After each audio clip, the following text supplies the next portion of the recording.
बहुत समय पहले की बात है। एक राज्य में एक राजा रहता था। वह अक्सर वेश बदलकर अपने राज्य के गांव और नगरों के भ्रमण पर निकलता और प्रजा के हालचाल लिया करता था। एक दिन वह हमेशा की तरह वेश बदलकर भ्रमण पर निकला। एक रास्ते पर पहुंचकर उसे विचार आया कि क्यों न मैं अपने राज्य के लोगों की परीक्षा लूं। आखिर मुझे भी तो पता चले कि मेरे राज्य की प्रजा के चरित्र का पता चले। उसने एक रास्ते के किनारे पड़ा एक बड़ा सा पत्थर रास्ते के बीचों बीच ढकेल दिया। रास्ते के बीचों बीच आ जाने की वजह से पत्थर ने आधा रास्ता घेर लिया था। वह रास्ते पर अवरोध की तरह था। राजा पेड़ के पीछे छुप गया और देखने लगा कि कौन उस रास्ते के पत्थर को हटाता है। कई लोग उस रास्ते से गुजरे और रास्ते पर पड़े पत्थर को देखकर अपनी असुविधा जताने लगे। वे राजा की बुराइयां करते कि उसे प्रजा की परेशानियों का ध्यान नहीं है। रास्तों पर इस तरह बड़े बड़े पत्थर पड़े रहते हैं, लेकिन उन्हें हटाने की कोई व्यवस्था नहीं रहती। किंतु कोई भी इस पत्थर को वहां से हटाने का प्रयास नहीं करता। राजा छुपकर सारा हाल देख रहा था। कई घंटे बीत गए थे, किंतु किसी ने उस पत्थर को हटाने का प्रयास नहीं किया था।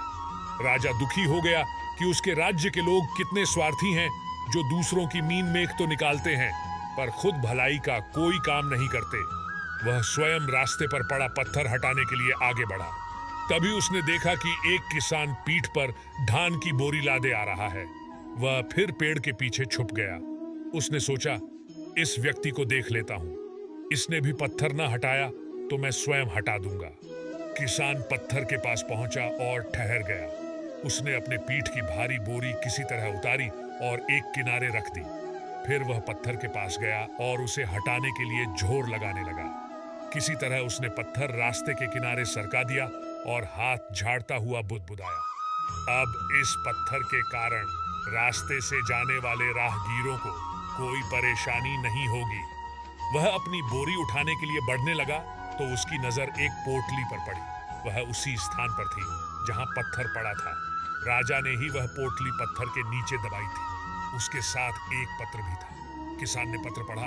उसमें लिखा था, ये पोटली राज्य के राजा की तरफ से रास्ते का पत्थर हटाने वाले व्यक्ति का पुरस्कार है। किसान ने पोटली खोली। उसके सोने के सिक्के थे। उसने मन ही मन राजा का धन्यवाद किया। फिर सोने के सिक्कों की पोटली कमर में बांधकर और धान की बोरी पीठ पर लादकर अपने घर की ओर चला गया। सीख 1: रास्ते में आने वाली हर बाधाएं उन्नति का अवसर है। इसलिए बाधाओं से डरे नहीं, उनका सामना करें और उन्हें हटाकर जीवन में तरक्की के मार्ग पर आगे बढ़ें। 2: परोपकार करने वाले व्यक्ति को परोपकार का शुभ फल अवश्य मिलता है। फ्रेंड्स, आपको कैसी लगी? आप अपने कमेंट्स के द्वारा हमें अवश्य बताएं। पसंद आने पर लाइक और शेयर करें।